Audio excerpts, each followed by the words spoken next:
As condições de compra e venda de produtos podem ser discutidas entre dois países, mas muitas vezes a concorrência é tão grande e desleal que exige a participação de órgãos reguladores internacionais, como a OMC, a Organização Mundial do Comércio. No comércio mundial, dois países podem negociar sozinhos as condições de compra e venda de produtos, mas muitos interesses estão em jogo. Por isso, no meio dessas conversas, podem surgir posturas mais agressivas para favorecer um dos lados. É o que chamamos de barreiras. Um exemplo é quando um país aumenta o rigor e as exigências para a entrada de uma mercadoria importada. A entrada deste produto é barrada no país, o que força a redução do preço.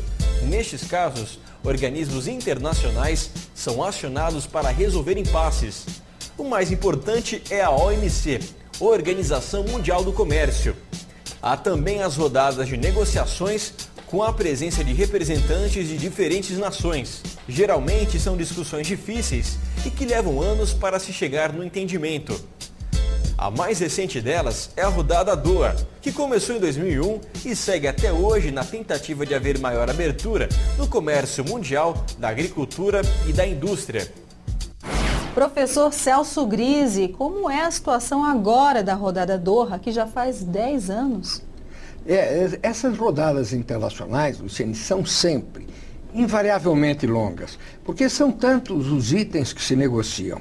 E nessa Doha, então, nós pusemos um conjunto enorme de questões a serem negociadas.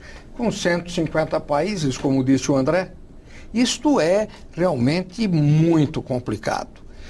André, dentro da OMC, durante essas negociações, qual é o clima? Como é que isto corre? É uma barganha daquela que corre por debaixo dos panos, né? Você vê um caso interessante, é a ligação do Brasil com a Índia. O Brasil é aliado da Índia, só que a Índia não quer abrir seus produtos agrícolas. Ou seja, como é que você é aliado de um país que quer exatamente o oposto daquilo que você quer? Quer dizer, é essa barganha, essa disputa entre os países que ocorre o tempo todo. E eles se juntam em pequenos grupos e esses grupos ficam degladiando entre si. Curioso que de repente alguém deixa esta sala de negociação com outro alguém, vão a um cafezinho e voltam com posições diferentes, é assim? Voltam com algum tipo de decisão. Isso é comum acontecer, né? Eu que acompanhei alguma dessas negociações, né, sempre por trás, porque eu não sou governo, então eu ficava na chamada sala ao lado. Você vê aquela movimentação do pessoal saindo, voltando e a reunião terminada, ou seja, algum acordo... Foi rompido. Ou foi rompido ou se encontrou algum acordo. Alguma vantagem assimétrica prometida a alguém e a coisa se faz de uma forma diferente daquilo que se planejava. Exatamente, é isso. E como é que você vê também nessa rodada de Doha essa expectativa de fazermos uma rodada bem sucedida? Eu tenho visto o Pascoal Lamy apelar insistentemente a todos os países membros do OMC que façam um esforço de concluir essa rodada. Como você vê a posição americana, a posição da Europa e de alguns países da Ásia, que também são relevantes para isso? Pós-crise mundial, né, pós a crise de 2008, o tema do protecionismo voltou a ganhar muita força, né? Que é a ideia que você agora justifica-se alguma proteção para você se proteger contra crises, né? Isso atrapalhou demais a rodada Doha. Por isso que o diretor-geral do OMC, ele muitas vezes apela para a boa vontade dos países, porque ele espera que a negociação continue. Mas os interesses de cada país hoje, os americanos hoje não têm interesse em rodada Doha. A OMC levou tempo para conseguir uma queda de tarifa na casa de 10%, 11%. E de repente uma política cambial faz uma moeda qualquer desvalorizar-se 30% em relação à outra. Quer dizer, você mata toda aquela redução tarifária com uma questão cambial. Para o Brasil, Doha vai ser bom?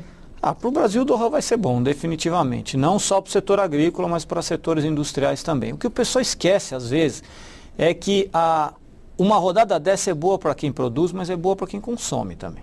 A gente tem que lembrar que a gente tem uma indústria brasileira que é uma indústria que precisa ganhar um pouco de competitividade. Então, eu acho que a rodada Doha ajudaria a forçar um pouco a reforma tributária, coisas desse tipo. Eu também vejo com esses olhos e acho que isto possivelmente vai trazer grandes benefícios a um país plurissetorial que não é só agrícola.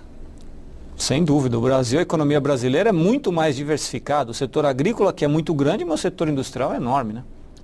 E muito bem estruturado no Brasil. Sem dúvida. Portanto, uma rodada como essa deve atingir de uma maneira muito interessante a economia brasileira como um todo. É verdade, eu concordo.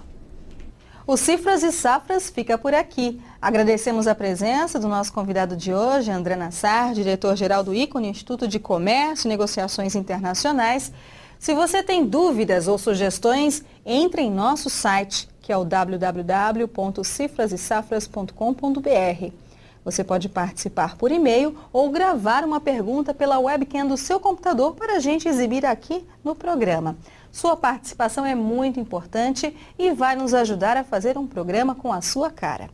Tudo de bom para você, muita sorte e energia. Até o próximo Cifras e Safras. A gente se vê.